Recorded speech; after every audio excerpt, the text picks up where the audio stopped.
On raconte souvent qu'en France, après l'âge d'or, il y aurait eu le temps du nucléaire honteux. Il y a quelque chose qui cloche là-dedans. J'y retourne immédiatement.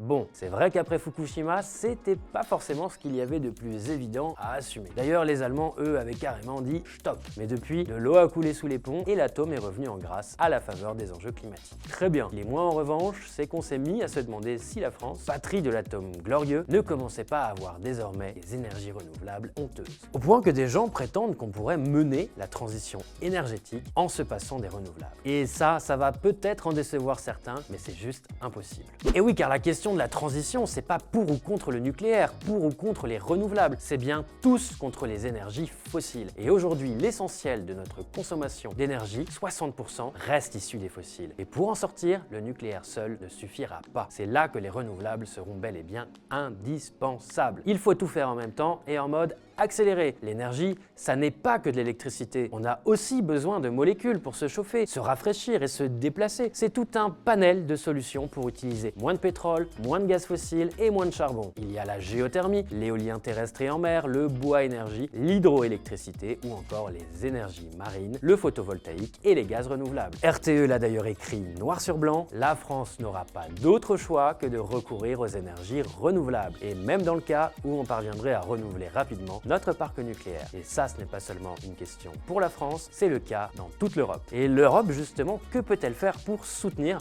ces filières renouvelables qui nous sont indispensables? Le syndicat des énergies renouvelables a travaillé sur les discours à porter au niveau européen. En voici deux points clés. Parce que les énergies renouvelables, ce ne sont pas que les énergies renouvelables électriques. Déployer un discours bien plus ambitieux sur le développement de la chaleur et du froid renouvelable et éviter de ralentir le développement des bioénergies durables comme le bois énergie, les gaz renouvelables et les biocarburants. Tout ça sera essentiel pour mener à bien la transition qui nous occupe. Insister sur le développement de l'ensemble des filières. Les plus matures, celles que vous connaissez le mieux comme le solaire, l'éolien terrestre et en mer ou encore l'hydroélectricité. Mais aussi les filières les plus innovantes. C'est la fin de cette vidéo, mais on se retrouve très vite pour un nouveau débunkage des idées reçues sur les énergies renouvelables.